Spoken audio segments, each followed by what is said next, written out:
August 1945, Camp McCoy, Wisconsin. The glass bottle was freezing, so cold it burned. Private Takeshi Nakamura's calloused palm. He stared at the crimson label, those strange flowing letters spelling out a word he'd only seen in propaganda posters: Coca-Cola. Around him, 200 Japanese prisoners sat in stunned silence as American soldiers distributed lunch. Hamburgers wrapped in wax paper, golden French fries in cardboard containers, and these impossible bottles of soda that sparkled like amber jewels under the harsh Midwestern sun. Takeshi had expected execution. He'd spent 3 weeks preparing his spirit for honorable death, composing farewell letters in his mind, accepting that capture meant the end of everything. But instead of a firing squad, he'd been given this: a picnic. The hamburger sat heavy in his hands, thick beef patty, melted cheese, vegetables he couldn't name, all sandwiched between bread so impossibly white and soft it felt like holding a cloud. The smell alone, char-grilled meat, sharp pickles, something sweet and tangy, made his empty stomach clench with longing. Beside him, Sergeant Kenji Yamamoto lifted his Coca-Cola bottle with trembling fingers. "It's poison," someone whispered. "They're going to kill us with kindness first." But hunger won. It always does. Yamamoto tilted the bottle back, drank. His eyes went wide, impossibly wide, and a sound escaped his throat somewhere between a gasp and a sob. The carbonation fizzed up his nose. The sweetness exploded across his tongue like liquid starlight. It was cold, genuinely, impossibly cold, sliding down his parched throat like a miracle made manifest. "It's—" Yamamoto couldn't finish. Tears were streaming down his weathered face. Around the compound, other prisoners began drinking, began tasting, and one by one, hardened soldiers, men who'd survived Guadalcanal, Saipan, Okinawa, began crying. Not from pain, not from shame, from sweetness, from the overwhelming, devastating realization that this was how America treated its enemies. Takeshi watched an American guard finish his hamburger, take 3 sips of Coca-Cola, then casually toss both the half-eaten sandwich and the half-full bottle into an overflowing trash bin. Just threw them away, without thought, without ceremony. The waste alone, that single discarded meal, contained more calories than Takeshi's entire family had eaten in a week before he enlisted. And suddenly, sitting there in the dirt with that freezing bottle in his hands, Private Takeshi Nakamura understood something that 4 years of brutal warfare had never taught him. Japan had never stood a chance. Not because American soldiers were braver. They weren't. Not because American weapons were superior, though they were, but because America existed in a different universe of abundance. A nation that could ship ice-cold soda to the middle of Wisconsin, that could manufacture hamburgers and French fries for its prisoners, that could afford to waste food while its enemies starved. How do you fight a country whose version of deprivation is warm Coca-Cola? How do you defeat an enemy whose power isn't measured by how much they can endure, but by how much they can produce? The bottle trembled in Takeshi's hands as he raised it to his lips. The first sip hit him like artillery fire, sweet, shocking, impossibly cold. And in that moment, everything he'd believed about strength, honor, and sacrifice began to crumble like rice paper in rain. But this isn't just a story about hamburgers and Coca-Cola. It's about a collision between 2 philosophies, 2 definitions of power, 2 visions of what a nation could become. On one side, Japan, forged in scarcity, hardened by sacrifice, believing that suffering itself was strength. On the other, America, drunk on abundance, convinced that prosperity was power, that comfort was strategy, that the ability to produce endlessly was the ultimate weapon. When Japanese prisoners of war encountered American prison camps during World War II, they weren't just experiencing captivity. They were witnessing the future. A future where fast food and soft drinks weren't luxuries but logistics, where mass production wasn't just about weapons, it was about everything, where abundance itself became ideology. And what these men learned behind barbed wire, surrounded by hamburgers, French fries, and ice-cold Coca-Cola, would eventually reshape their homeland and change the entire world. The sweetness on Takeshi's tongue carried a bitter truth. They'd been fighting the wrong war, with the wrong weapons, against the wrong kind of enemy. And now defeat tasted like liquid sugar and carbonation, overwhelming, undeniable, and strangely impossibly good. Tokyo, 1941. Before the bottle, before the defeat, before everything changed. Takeshi remembered the last real meal he'd eaten before enlisting. A small bowl of rice, pickled vegetables, miso soup so thin you could see the bottom of the bowl. His mother had apologized for the meager portions. "The army takes the good rice now," she'd explained, her voice steady despite the shame. "This is what's left." He'd told her it was plenty, that he was honored to sacrifice for the Emperor. That hunger sharpened the spirit. He'd believed it then. The induction center had been his first lesson in military scarcity. 500 young men standing at attention in freezing rain for 4 hours straight. No shelter, no reprieve. Those who fainted were dismissed immediately. Weakness disqualified you before training even began. Those who remained were rewarded with their first meal as soldiers, a rice ball the size of a child's fist, 3 pickled plums, weak tea.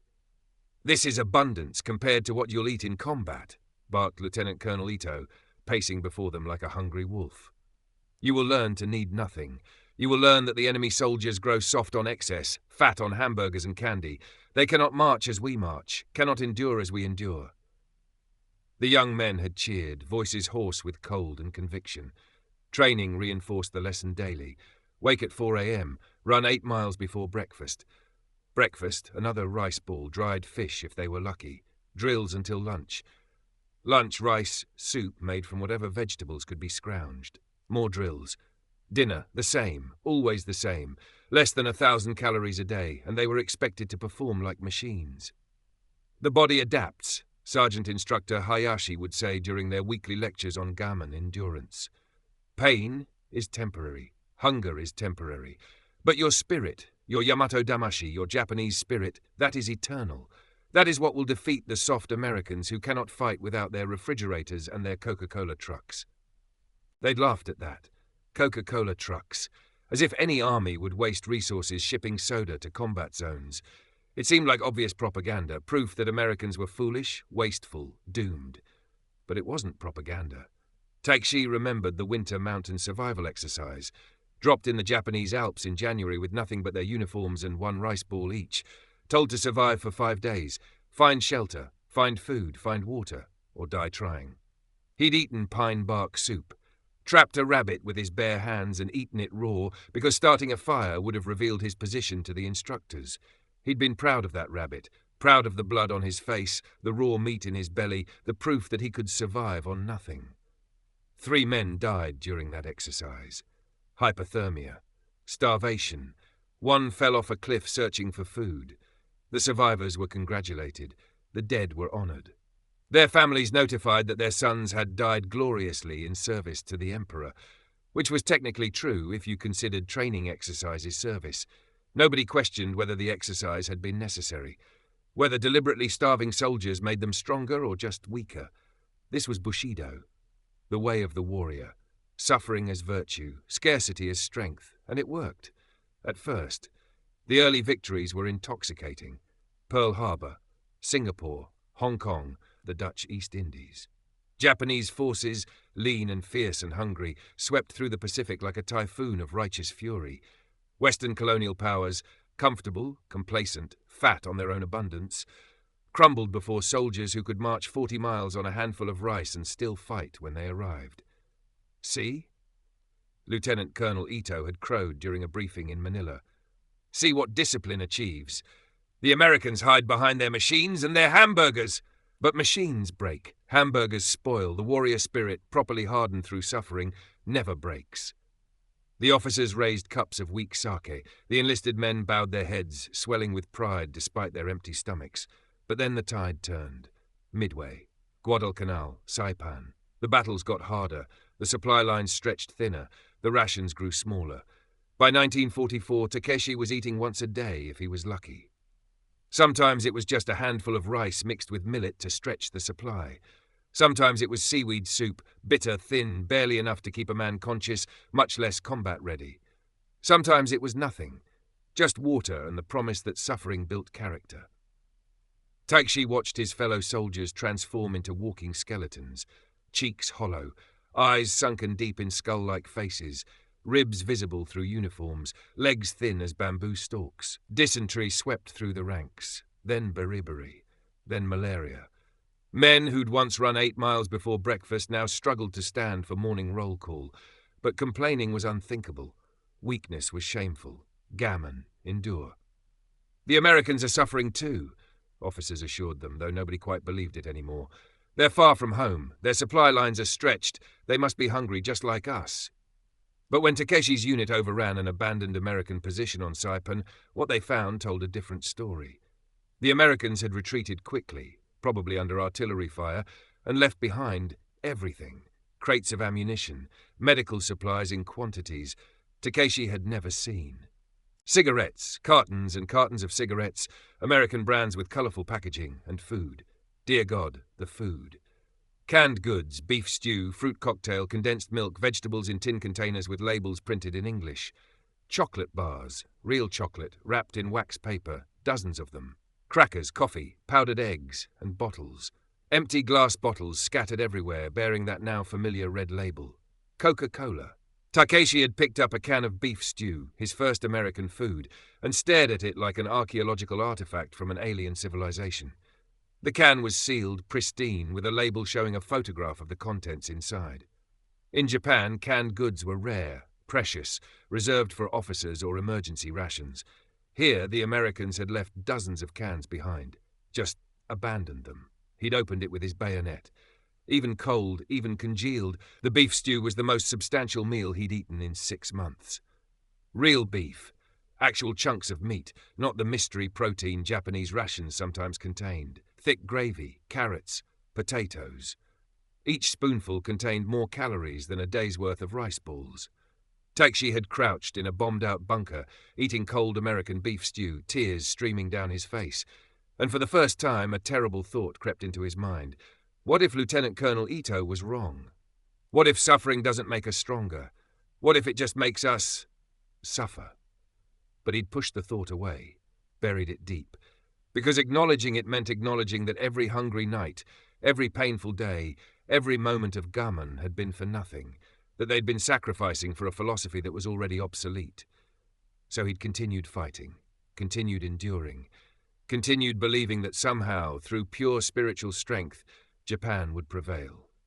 He believed it right up until the moment that ice-cold Coca-Cola touched his lips in a Wisconsin prison camp and shattered every illusion he'd ever held. Detroit, Michigan, March 1942. While Takeshi was learning to survive on pine bark soup, a woman named Betty Rodriguez was learning to build bombers. Betty stood at Station 23 of the Ford Willow Run plant, a factory so massive it had its own zip code, its own fire department, its own internal railway system. 6 months ago, this building had produced civilian automobiles. Now it produced B-24 Liberator bombers. 1 bomber every 63 minutes. Betty's job was simple. Install hydraulic line assemblies in the tail section. The same motion, repeated every 63 minutes, 8 hours a day, 5 days a week. To her left, a former schoolteacher named Margaret riveted aluminum panels. To her right, a mechanic named Carlos aligned wing struts with precision measuring tools. The assembly line never stopped moving. 3 shifts, 24 hours of continuous production. The factory floor stretched nearly a mile long. You could actually see the curvature of the earth from one end to the other. And every 63 minutes, a complete 4-engine bomber rolled off the line, ready to carry death to the enemy. My husband's in the Pacific. Margaret shouted over the pneumatic drills, her hands moving with practiced efficiency. He writes that the Japs fight like demons, says they'll charge machine gun nests with nothing but bayonets, says they never quit. She slammed another rivet home. Bang! The sound echoing across the factory floor. But I think about it this way. My husband's fighting maybe 100 Japs at a time, right? Maybe 1,000 if it's a big battle. But me? I'm making 1/63rd of a bomber every hour. That's 8 bombers a week, 32 a month, and there's 1,200 of us on this line alone. She looked at Betty, eyes bright with something like revelation. We're not just out fighting them. We're out making them. They've got soldiers who'll die for the Emperor. We've got factories that never sleep. And she was right. While Japanese factories scraped together scrap metal, melting down temple bells, pulling iron railings from balconies, requisitioning pots and pans from housewives, American industry operated at a scale that defied comprehension. Ford alone produced 8,685 B-24 bombers during the war. Chrysler made tanks, 30,000 of them. General Motors produced aircraft engines, trucks, and weapons systems. The shipyards, Liberty ships, massive 10,000-ton cargo vessels, were being welded together in 4 days. Sometimes 3. The record was 48 hours from keel laying to launch. But it wasn't just weapons. The American war machine understood something fundamental. Soldiers fight better when they're well-fed, well-rested, and reminded of what they're fighting for. Comfort isn't weakness, it's fuel. Morale is measurable. Homesickness is real. And a soldier who can drink an ice-cold Coca-Cola in a jungle foxhole is a soldier who remembers there's something worth coming home to. So in 1943, the Coca-Cola Company received an official request from General Dwight D. Eisenhower himself. Request shipment of materials and equipment for 10 Coca-Cola bottling plants. Objective, to ensure every American soldier can get a Coca-Cola for 5 cents, no matter where he is or what it costs the company. The company built 64 bottling plants in forward combat areas. Europe, North Africa. They shipped ingredients by the ton. Syrup, bottles, caps, carbonation equipment. They created an entire logistical network parallel to military supply chains just for soda. Not medicine. Not ammunition. Soda. Critics called it frivolous, wasteful, a misuse of resources during total war. But the Pentagon understood. A Coca-Cola in a foxhole was worth its weight in bullets, because morale wins wars, because comfort enables excellence, because abundance itself is a weapon. The same philosophy extended to food. American soldiers received C rations scientifically designed to provide 3,000 to 4,000 calories per day. Each ration contained canned meat, beef stew, ham, chicken, cheese, crackers, chocolate bars, candy, coffee, sugar, cigarettes, chewing gum, even toilet paper. Not just sustenance, variety, pleasure. The idea that eating could be enjoyable, even in combat. Japanese soldiers in 1944 were receiving approximately 1,500 calories per day. If they were lucky, often less. Sometimes nothing. The comparison wasn't just unfair, it was obscene. But American abundance went beyond feeding soldiers. It was about overwhelming the enemy with production capacity. General Motors didn't just make enough vehicles for American forces. They made so many that thousands were shipped to Britain, to Russia, to China, to anyone fighting the Axis. The United States produced 300,000 military aircraft during the war. 300,000. Japan produced 76,000. Not a 3-to-1 advantage. A different universe of industrial capacity. And here's the devastating part. American workers achieved this while still maintaining significant civilian production. While Detroit churned out bombers, other cities still made refrigerators, radios, washing machines. Not as many as before, certainly. Rationing was real. But the factories never fully stopped making life. Betty Rodriguez earned $1.25 an hour, good money for a woman in 1942. She got overtime pay. A 30-minute lunch break, where she ate sandwiches from the company cafeteria and drank an ice-cold Coca-Cola from the vending machine. Union representation. The promise that when this war ended she'd go back to making cars for a prosperous growing middle class. Comfort as incentive, abundance as ideology, prosperity as strategy. And it worked. God help the enemy, it worked. By August 1945, when Private Takeshi Nakamura sat in that Wisconsin prison camp accepting his first ice-cold Coca-Cola, the war had already been decided. Not by battles, but by assembly lines. Not by sacrifice, but by production. Not by endurance, but by efficiency. Betty Rodriguez, Margaret the Riveter, Carlos the Mechanic, and millions like them had defeated the Japanese military without ever seeing combat. They'd simply built faster than Japan could destroy. And shipped Coca-Cola to prove it. Camp McCoy, Wisconsin, August-September 1945. The first week shattered Takeshi's understanding of reality. Not because of cruelty, the Americans were disturbingly, incomprehensibly kind, but because every moment, every small interaction dismantled the worldview he'd spent 4 years constructing. Day 1, the first meal. The food arrived on metal trays. Takeshi stared. Hamburgers. Thick beef patties on soft white buns, bread so pillowy it compressed under your fingers like cotton. Lettuce, tomato, pickles, a mysterious red sauce, ketchup he'd learn later, melted cheese. French fries, golden, salted, still steaming, canned fruit in heavy syrup, and Coca-Cola. bottles sweating condensation in the summer heat. "It's a trap," whispered Corporal Ito beside him. "They're fattening us for execution.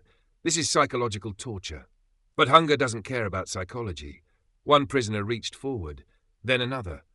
Soon they were all eating. Slowly at first, then desperately, stuffing food into their mouths like starving animals, because that's what they were. Starving animals presented with abundance beyond comprehension. Takeshi bit into his hamburger. The flavors exploded across his tongue. Salt, fat, char, tangy sweetness from the ketchup, sharp pickles, everything combining into something his brain couldn't quite process. After years of bitter rations, seaweed soup, moldy rice, this was overwhelming. He watched an American guard, a kid, maybe 19, finish his hamburger, eat half his fries, declare himself too full for dessert, and dump the rest in a trash bin. Half a meal. Thrown away. Wasted. That half meal contained more protein than Takeshi had eaten in a month on Okinawa. Something cracked inside his chest. Not quite anger, not quite grief, something else. Something that felt like the world tilting on its axis. Day 3, the Coca-Cola revelation. A refrigerated truck arrived, white, emblazoned with that flowing red script. The driver, a cheerful civilian in his 50s, began unloading crates of bottles with practiced efficiency. Sergeant Yamamoto approached Takeshi, holding a Coca-Cola like it might explode. "Have you tried this yet?" "Once, at the first meal." "Try it again. Really taste it this time." They sat on a bench, an actual bench in a prison camp, and opened their bottles, the crack hiss of the cap coming off, the fizz rising from the neck, the sweet, chemical smell. Yamamoto drank, closed his eyes. "You know what kills me?" he said quietly. "This bottle, this single bottle of carbonated sugar water. Someone grew sugarcane somewhere, Cuba maybe, or Hawaii. Someone harvested it, refined it. Someone else mixed it with secret ingredients in a factory, bottled it, labeled it, shipped it hundreds of miles, refrigerated it, delivered it here, to a prison camp, for free, for us." He opened his eyes, staring at the bottle like it held all the mysteries of the universe. "This isn't just a drink, Takeshi. This is a system so vast, so efficient, that delivering cold soda to the middle of Wisconsin is routine, unremarkable. And if they can do this for soda, luxury, not even food, imagine what they can do for things that matter. Medicine, ammunition, fuel, everything." Takeshi drank his Coca-Cola and tasted defeat. Sweet, cold, carbonated, inevitable. Day 7, kitchen duty. Takeshi was assigned to food preparation, not as punishment but as routine work detail. He'd expected hard labor. Instead, he found himself in the most advanced kitchen he'd ever seen. Industrial stoves the size of cars, refrigeration units humming with electric power, keeping food fresh indefinitely. Mechanical potato peelers, electric mixers, precise measuring equipment, and food, stacks of canned goods reaching the ceiling. Meat, vegetables, fruit, soup, everything. The head cook was a massive man named Sergeant Miller, 6'4", probably 250 pounds, with surprisingly gentle eyes. He showed Takeshi how to operate the industrial potato peeler. "Beautiful machine," Miller said, patting it affectionately. "Can skin 50 pounds of potatoes in 10 minutes. Before the war, I ran a diner in Kansas. Had to peel everything by hand. Took hours. Now, push a button." Takeshi watched potatoes tumble in the rotating drum, skins sliding off like magic. "In Japan," he said carefully in broken English, "we peel by hand. Small knife. Each potato. Careful. Take time." Miller nodded. "Sure. Meditative, right? Craftsmanship. But look, I've got 500 men to feed 3 times a day. If I peeled every potato by hand, I'd need 20 cooks and we'd still run behind schedule. With this machine, one guy, 10 minutes. Done. Then I can focus on making sure the food tastes good instead of just edible." It was such a simple statement, but it contained entire philosophies. In Japan, Takeshi had been taught that struggle itself was virtuous, that the difficulty of a task made it honorable. That shortcuts were lazy, that suffering proved dedication. But Miller was suggesting something radical, that unnecessary struggle was just unnecessary, that human time and energy should be saved for things that mattered, that efficiency wasn't weakness, it was intelligence. Over the following days, Takeshi watched the kitchen operate with growing fascination. Everything was systematized, recipes standardized, no guesswork, no variation, portions measured precisely, timing calculated to the minute. It was like watching a factory, but for food. And it worked. 500 men, fed 3 times daily, every meal consistent, every meal substantial. The kitchen staff looked relaxed, no panic, no scrambling, just steady, efficient work. And at the end of their shifts, they clocked out and went to recreation areas where they played baseball, read magazines, drank Coca-Cola and laughed. How? Takshi finally asked Sergeant Miller one afternoon. How does America make so much? Where does it come from? Miller set down his clipboard, lit a cigarette, offered one to Takeshi. They sat on crates of canned peaches, crates of them, enough to feed a Japanese village for weeks, and Miller explained. Mass production, he said, exhaling smoke. Henry Ford perfected it. The idea is simple. Instead of one craftsman making one whole product, you have 100 workers each making one component, over and over, getting really good at that one thing. The product moves down a line. Each person adds their part. Boom, finished product, fast, efficient, cheap enough for everyone. He gestured around the camp. We applied that philosophy to everything. Agriculture, massive mechanized farms. One farmer with the right equipment can grow enough wheat to feed 10,000 people. Factories process it, can it, ship it. The whole country is connected by railroads, highways, shipping networks. Everything flowing constantly like blood through a body. Miller tapped ash from his cigarette. You see all this? The supplies, equipment, food? This is coming from farms in 50 states, factories in 100 cities. All working together, all producing constantly, all feeding into one massive logistics network. It's not magic, it's just organization, systems thinking, infrastructure. Takshi absorbed this slowly. In Japan, we teach self-sufficiency. Each soldier must survive alone, carry own rice, cook own food, depend on nothing. Sure, Miller said, and if you're defending your homeland, that makes sense. But you guys were fighting across the Pacific, thousands of miles from home. You needed logistics, not just willpower. Supply chains, not just sacrifice. He stubbed out his cigarette. This war wasn't won by tougher soldiers or better tactics. It was won by better systems. Factories, farms, logistics networks. Engineers, accountants, and yes, Coca-Cola bottling plants. Unglamorous stuff. But that's modern warfare. Industrial production plus efficient distribution equals victory. Takshi sat in silence, feeling his entire worldview collapse like a building in an earthquake. Every sacrifice, every hardship endured with gritted teeth and righteous pride, all of it suddenly seemed not just ineffective but obsolete, like samurai swords facing machine guns. Beautiful, traditional, utterly outmatched by modernity. Your soldiers fought hard, Miller added quietly. Real hard, but you were fighting a 20th century war with a 19th century philosophy. And now, Takshi asked. Miller shrugged. Now you rebuild, and you decide what works better, suffering as strength or systems as strength. Week 3, the conversation that changed everything. Late one evening, Takshi found Sergeant Yamamoto sitting alone, crying silently. What's wrong? Yamamoto wiped his eyes. I had 3 full meals today. Real meals. Tonight there was chocolate cake for dessert. Chocolate cake. So my wife is probably dead. His voice cracked. My children are probably starving, and I'm eating chocolate cake in Wisconsin. Silence. I dream about them every night, Yamamoto continued. My daughter, she's 5, or she was when I left. She's begging for food in my dreams. And I'm here, in paradise, getting fat on enemy hamburgers while my family starves in the ruins of Tokyo. Takshi didn't have answers. Survivor's guilt was devouring them all. But he tried. The Americans didn't starve your family. Our own leaders did. They chose war over feeding people, chose battleships over rice, chose honor over survival. Does that make it easier? Yamamoto asked bitterly. Does that make this Coca-Cola taste less sweet? No, Takeshi admitted. It makes it taste worse, because now we know there was another way. That scarcity wasn't inevitable. It was chosen. That we could have built factories instead of aircraft carriers, fed people instead of feeding the war machine. Yamamoto stared at his hands. When I get home, if I get home, what do I tell them? That I spent the war eating hamburgers while they ate dirt? You tell them the truth, Takeshi said quietly, that we learned something here, that abundance is possible, that there's a different way to build a nation, and that maybe, we can help rebuild Japan into something better than what we left behind. Week 5. The propaganda that wasn't. An American documentary film crew visited the camp. They were making a newsreel about prisoner treatment, showing folks back home that Japanese POWs were being handled humanely in accordance with Geneva Convention standards.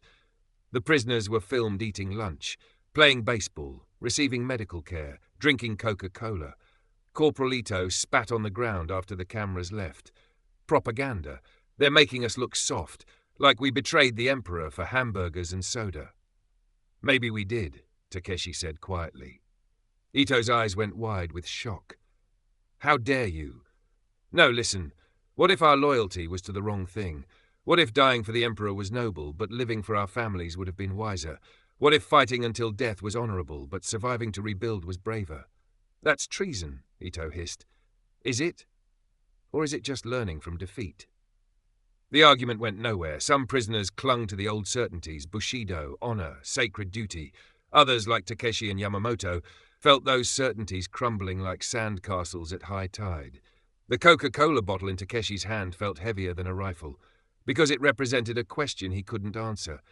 If this is what defeat tastes like, sweet, cold, abundant, what did victory ever offer except hunger and death? September 15th, 1945. The Emperor's voice reaches Wisconsin. The radio crackled with static, then a voice, high, reedy, formal, speaking in Japanese so archaic most young soldiers barely understood it. But they understood enough. Emperor Hirohito, announcing surrender, unconditional, total, the end of everything. Takeshi stood with 200 other prisoners in the mess hall, listening to their god declare himself mortal, their empire broken, their sacrifice meaningless. Some men wept openly. Others stood frozen, faces blank with shock. Corporal Ito, who'd called Takeshi a traitor days earlier, simply collapsed to his knees, keening like a wounded animal. But Takeshi felt lighter, as if some terrible weight had lifted from his shoulders. The war was over. They'd lost. And somehow, impossibly, that meant they could finally stop pretending the suffering had meant something. Sergeant Yamamoto appeared beside him, holding 2 bottles of Coca-Cola. He handed one to Takeshi. To defeat, Yamamoto said, raising his bottle. To survival, Takeshi corrected. They drank. Around them, American guards watched nervously, unsure how the prisoners would react to the news. Would there be violence? Mass suicide? The guards had heard stories about Japanese soldiers choosing death over surrender. But instead, after the initial shock wore off, something remarkable happened. The prisoners began asking questions. What happens now? Someone asked in halting English. You'll be repatriated, an American officer explained through a translator. Sent home. It'll take months. There are hundreds of thousands of you across the Pacific. But eventually, you'll all go home. Home to what? Corporal Ito asked bitterly. Ruined cities? Dead families? Shame? The American officer, a captain named Richardson, looked uncomfortable.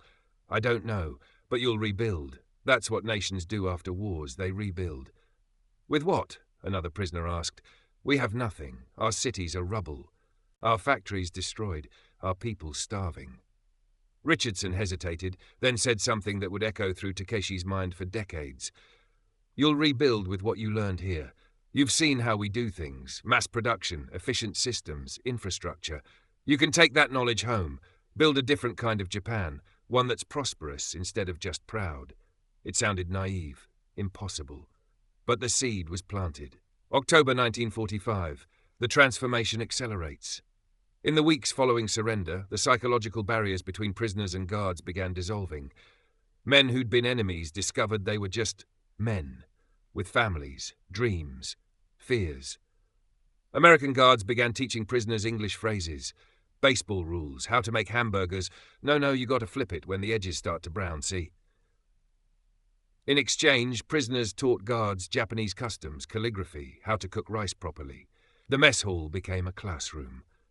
Sergeant Miller began explaining American cooking techniques to fascinated Japanese prisoners who'd spent their entire lives believing food preparation was an art form, not a manufacturing process.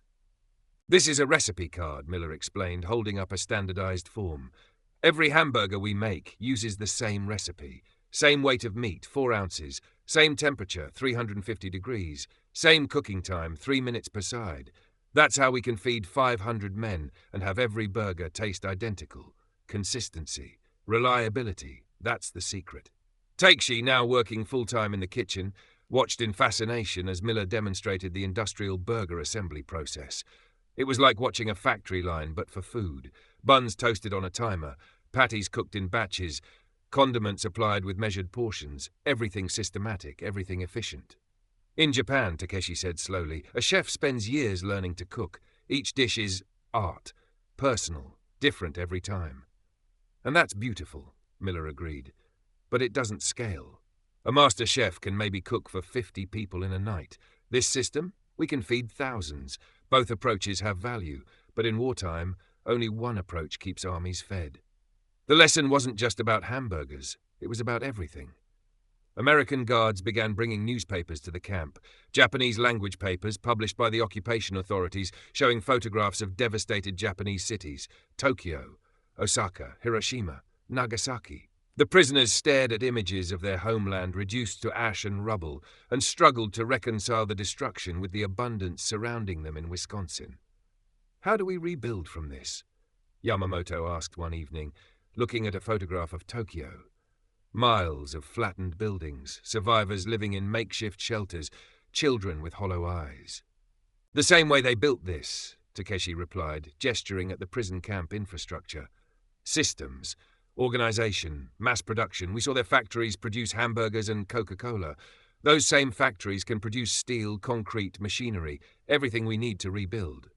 But we don't know how, Yamamoto protested. We don't have their knowledge. Then we learn, Takeshi said simply. We watch, we ask questions, we take this knowledge home. It was a radical thought that prisoners of war could become students. That defeat could be education. That the enemy who destroyed your homeland might also teach you how to rebuild it. November 1945, the business lesson. A Coca-Cola executive visited the camp, a middle-aged man named Mr. Henderson, responsible for military distribution logistics. He'd been invited by Captain Richardson to speak about American business practices. Nobody had expected Japanese prisoners to attend, but dozens showed up, curious. Henderson stood before them with a bottle of Coca-Cola, holding it up like a religious artifact.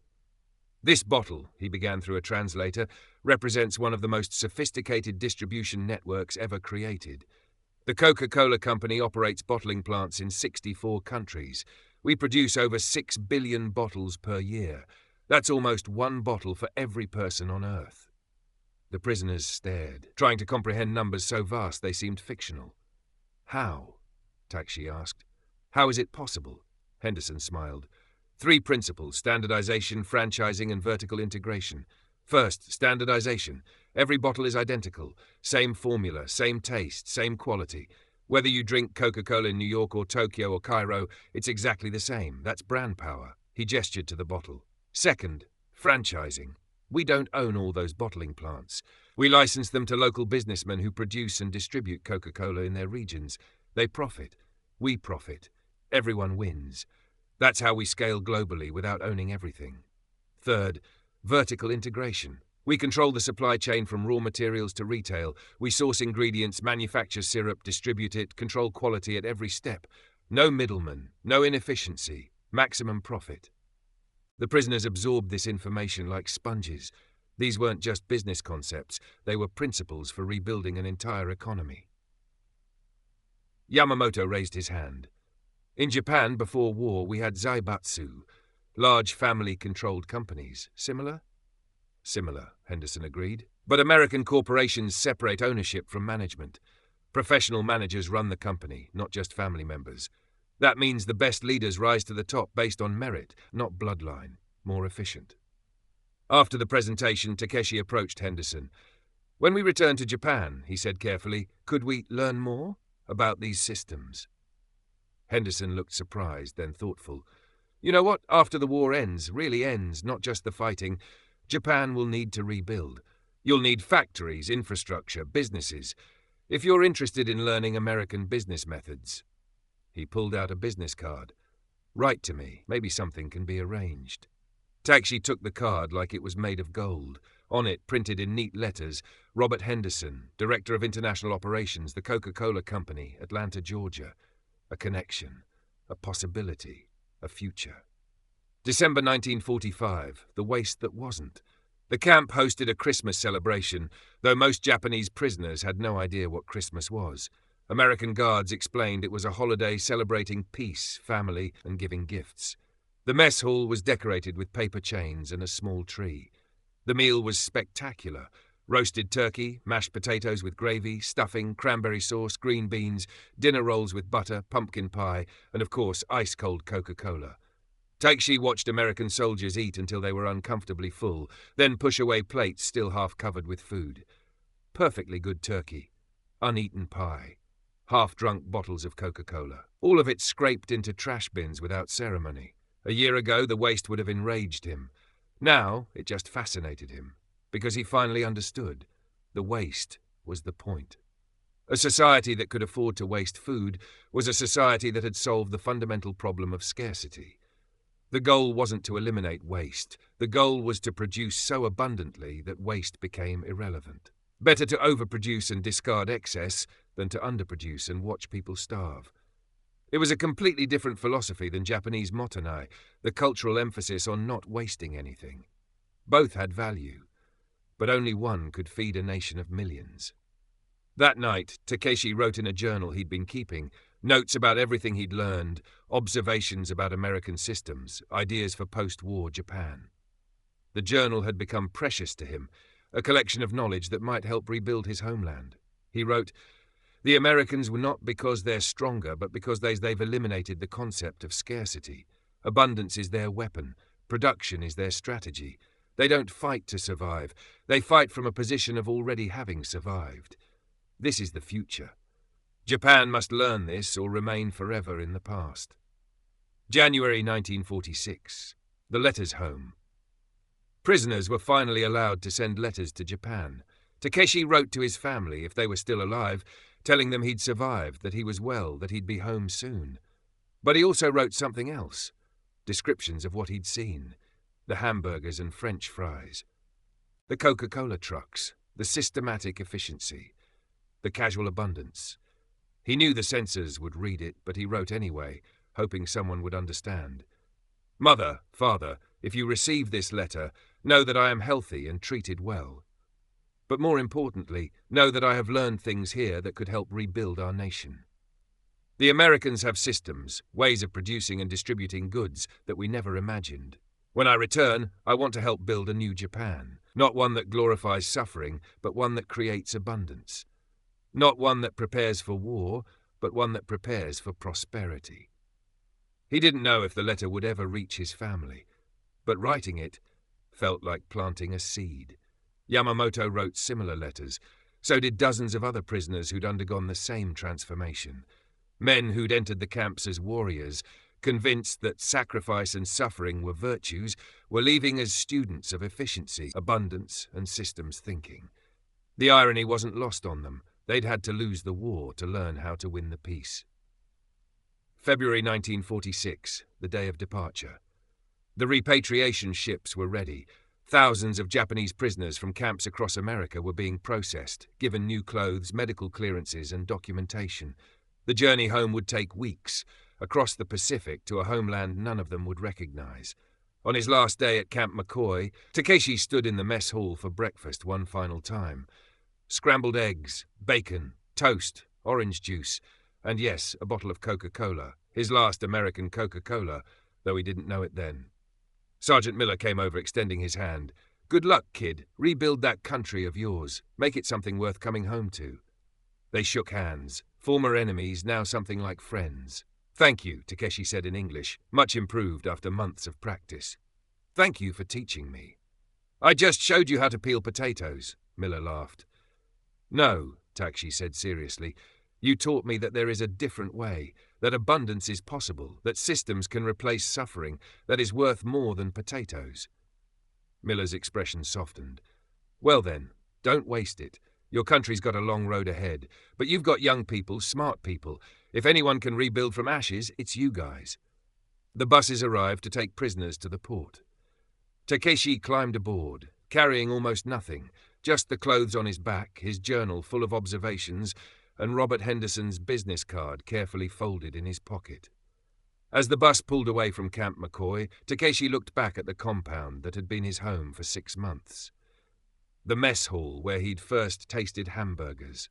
The kitchen where he'd learned about industrial food production. The barracks where he'd lain awake at night, reimagining what Japan could become. And he thought about that first day, the terror, the confusion, the ice-cold Coca-Cola that had shattered everything he believed, the sweetness that had changed everything. March 1946. Tokyo Bay. The repatriation ship, a converted Liberty ship, one of those vessels welded together in days, entered Tokyo Bay at dawn. Takeshi stood at the rail with hundreds of other former prisoners, staring at their homeland for the first time in years. What they saw broke their hearts. Tokyo was gone, not damaged, not partially destroyed. Gone, miles of flattened buildings, blackened ruins, survivors living in shanties made from corrugated metal and scrap wood. The great city of 8 million reduced to a landscape of ash and despair. Yamamoto stood beside Takeshi, tears streaming down his face. How do we rebuild from this? Takeshi gripped the rail and clutched the empty Coca-Cola bottle he'd saved from his last breakfast at Camp McCoy. He'd carried it across the Pacific, this symbol of everything he'd learned. We rebuild with what we learned, he said quietly. Systems, organization, efficient production. We've seen what's possible. Now we make it real. The ship docked. They disembarked, thousands of former prisoners returning to a nation that barely existed. The occupation authorities had set up processing stations, American soldiers everywhere distributing food, medicine, maintaining order in the chaos. And there on the dock, Takeshi saw it, a Coca-Cola truck, red, familiar, distributing bottles to refugees and occupation forces alike. He almost laughed. Even here in the ruins of Tokyo, the American distribution network had already arrived. The same system that had delivered Coca-Cola to a Wisconsin prison camp was now delivering it to the defeated homeland. That was the future. That was what Japan needed to learn. April 1946, the first lessons. Takeshi returned to Osaka, or what was left of it. His family home was rubble, but his mother was alive, living in a neighbor's damaged house with Takeshi's younger sister. His father had died in an air raid. His brother was missing, presumed dead in the Philippines. The reunion was tearful, joyful, heartbreaking. His mother was skeletal. She'd been surviving on rations that made his prison camp meals look like feasts. His sister, now 13, looked decades older, eyes hollow with witnessed horrors. But they were alive. That was enough. You look healthy, his mother said, studying him. They fed you? Yes, Takeshi said. Mother, I have so much to tell you. About what I learned, about how we can rebuild. Over the following weeks, Takeshi became something unexpected. A teacher. He gathered other returned prisoners, men who'd seen American abundance, learned American systems, and they began sharing knowledge. In makeshift meeting halls and bombed-out buildings, they taught business systems, how American corporations organized production, distribution, quality control, how franchising allowed rapid scaling, how standardization created consistency, food production, industrial kitchen techniques, mass meal preparation, efficient use of ingredients, the principles Sergeant Miller had demonstrated in that Wisconsin mess hall. Quality control, how Americans tested products, maintained standards, ensured reliability, the idea that every item should be identical, not unique. Logistics, supply chain management, distribution networks, inventory systems, the invisible infrastructure that made abundance possible. Many older Japanese dismissed them. American methods destroyed our culture, they argued. We should return to traditional ways. But younger Japanese, those who'd survived the firebombings, who'd watched their families starve while the military hoarded resources, listened eagerly. They wanted something different, something better. My father died defending tradition, one young man said at a meeting. I want to live building the future. 1947 to 1950, the seeds sprout.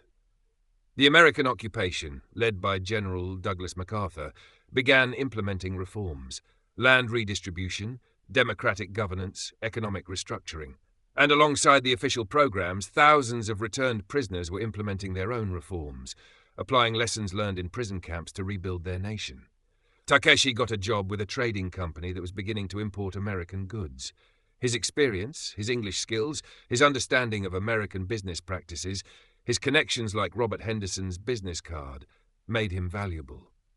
He wrote to Henderson, explaining his situation, asking for guidance. Months later, a reply arrived. The Coca-Cola company is planning to rebuild our Japanese operations. We need local managers who understand both cultures. If you're interested, contact our Tokyo office." Takeshi stared at the letter, hardly believing it. A job, a real job, with the company whose product had changed his life. He took the position. Started at the bottom, distribution logistics, the same systems he'd observed in Wisconsin, but now he was applying them in Japan, helping rebuild the Coca-Cola distribution network that war had destroyed. Other former prisoners found similar opportunities. Yamamoto started a restaurant, not a traditional Japanese restaurant, but a Western-style cafe serving hamburgers and French fries alongside Japanese dishes. Fusion, he called it, the best of both worlds. Corporal Ito, who'd once called Takeshi a traitor, became a teacher, educating Japanese students about American business methods, industrial efficiency, and systems thinking. A former naval officer opened a manufacturing plant using American mass production techniques to make consumer goods, radios, bicycles, eventually automobiles. They were building a new Japan, not by rejecting their culture, but by grafting American efficiency onto Japanese craftsmanship, combining the best of both worlds. 1955, the miracle begins. Japan's economy began growing at rates economists called impossible, double-digit annual growth. Industries expanding faster than anyone had predicted, exports flooding global markets. The secret? Lessons learned in prison camps. Returned soldiers and prisoners who'd seen American abundance firsthand and brought that knowledge home. Combined with Japanese work ethic, attention to detail, and cultural emphasis on quality, the results were extraordinary. Sony, Honda, Toyota, Panasonic, companies that would eventually dominate global markets, all founded or rebuilt in this era, all applying principles their founders had learned from observing American systems. And Coca-Cola returned to Japan in force, bottling plants in every major city, distribution networks reaching every corner of the nation. By 1960, Japanese consumers were drinking Coca-Cola as routinely as tea. Takeshi, now a senior manager at Coca-Cola Japan, stood at the opening ceremony for a new bottling plant in Osaka. The facility could produce 2 million bottles per day, more than Japan's entire wartime production of military goods.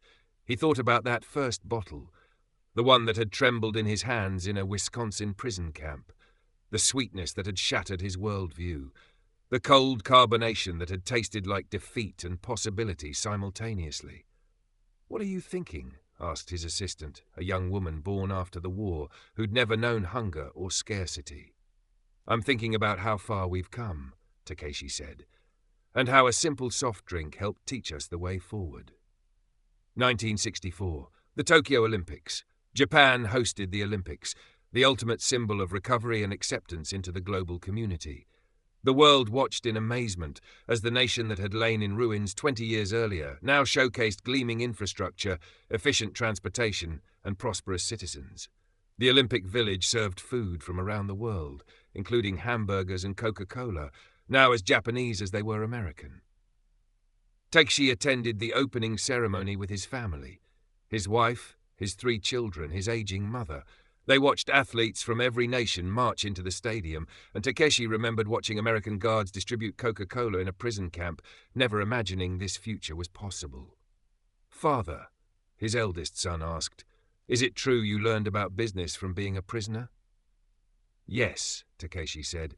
"I learned that defeat can be education, that enemies can become teachers, that abundance is better than scarcity, and that systems matter more than sacrifice."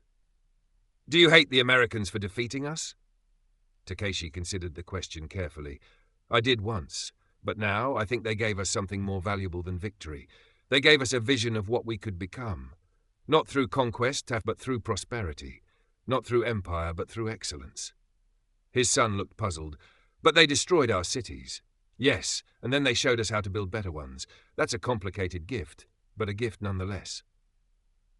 1970s, 1980s, Japan's economic miracle. Japan became the world's second-largest economy.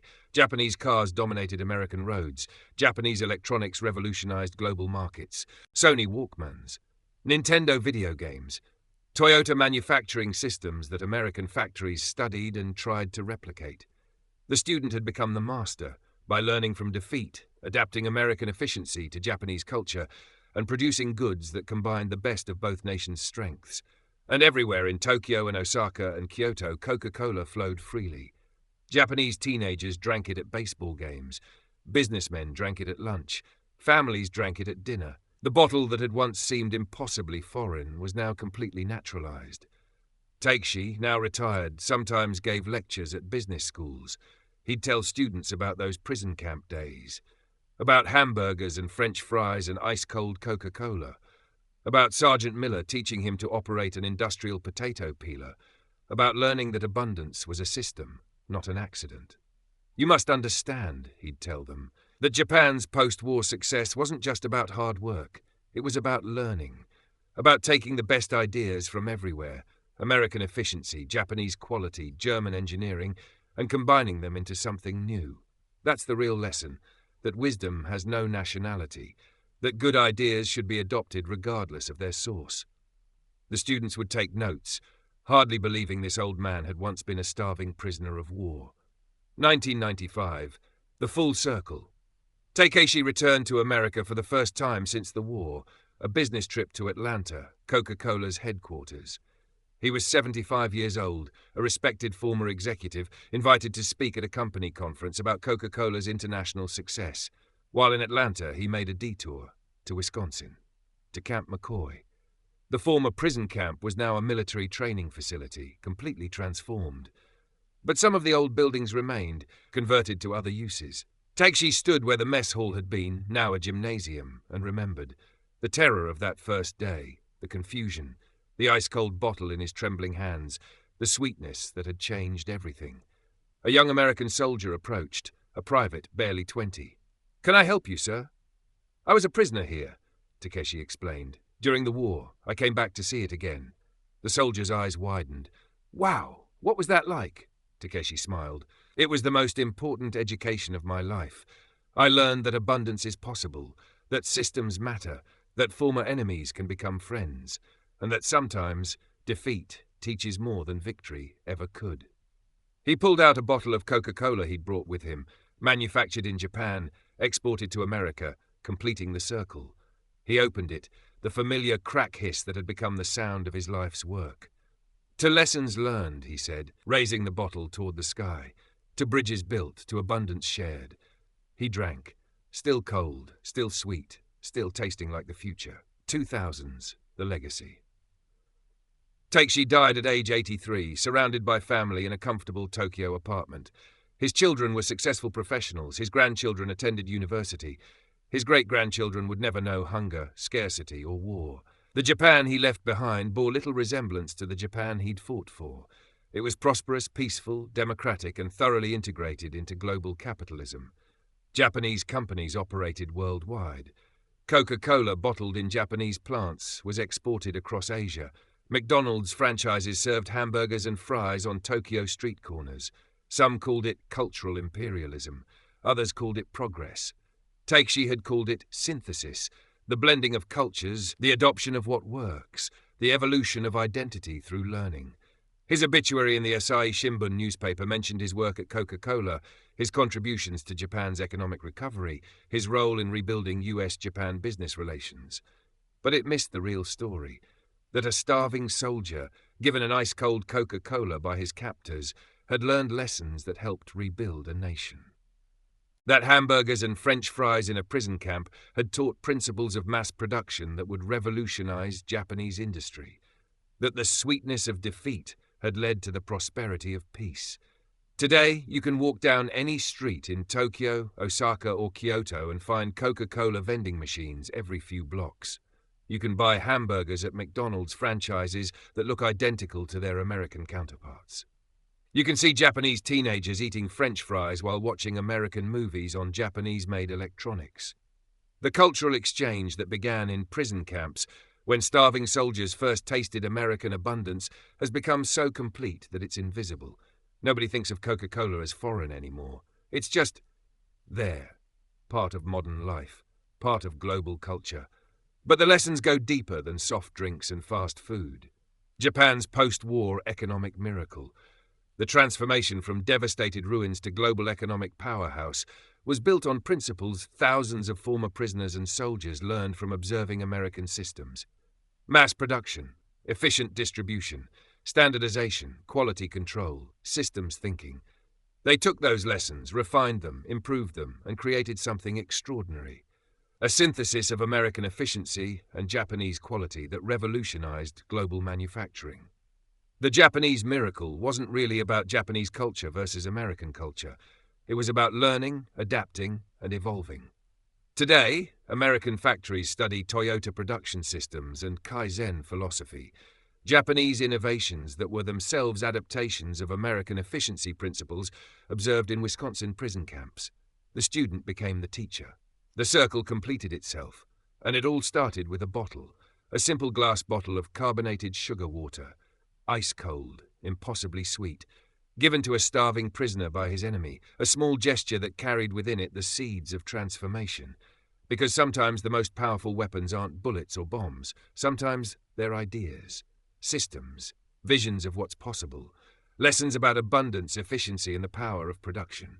Sometimes the most revolutionary act is simply showing someone there's a different way. Takeshi Nakamura understood that. So did thousands of other prisoners who returned home with knowledge instead of bitterness, with lessons instead of hatred, with vision instead of vengeance. They tasted defeat in a bottle of Coca-Cola, but they also tasted the future. Sweet, cold, carbonated, possible, and they built a nation on that taste. The metal cup no longer trembles. The hamburgers no longer shock. The Coca-Cola no longer carries the weight of cultural collision. But the lesson remains that abundance is better than scarcity, that systems triumph over sacrifice, that learning from enemies is wiser than hating them, that prosperity and peace are worthier goals than honor and death. In the end, the Japanese prisoners who couldn't believe the fast food and Coca-Cola in American prison camps did more than survive. They learned, they adapted, they transformed, and they carried those lessons home to build something remarkable. A nation that lost the war but won the peace. A culture that embraced change without losing identity. An economy that turned defeat into decades of prosperity. All because some soldiers, starving and broken, were given hamburgers, French fries, and ice-cold Coca-Cola by their captors. And instead of just eating, they learned. Instead of just surviving, they transformed. Instead of letting defeat define them, they let it educate them. The fizzy drink and the paper-wrapped hamburger carried within them the seeds of a revolution. Not a violent revolution, an economic one, a cultural one. A revolution of ideas about what a nation could be when it chose abundance over scarcity, efficiency over tradition, and learning over pride. The war ended in 1945. But the real victory, the triumph of wisdom over ideology, of adaptation over rigidity, of hope over despair, that victory took decades. And it was won not on battlefields but in prison camp mess halls, in kitchen work details, in quiet conversations over bottles of Coca-Cola, one sweet, cold, carbonated sip at a time. That's the story behind the bottle, behind the sweetness that shattered an empire and helped build a better one in its place. And if you ever find yourself in Tokyo, drinking a Coca-Cola while eating a hamburger, remember, you're not just consuming fast food. You're participating in a cultural synthesis that began in tragedy, transformed through learning, and ended in unexpected prosperity. You're tasting the future that Takeshi Nakamura and thousands like him helped build, one bottle at a time.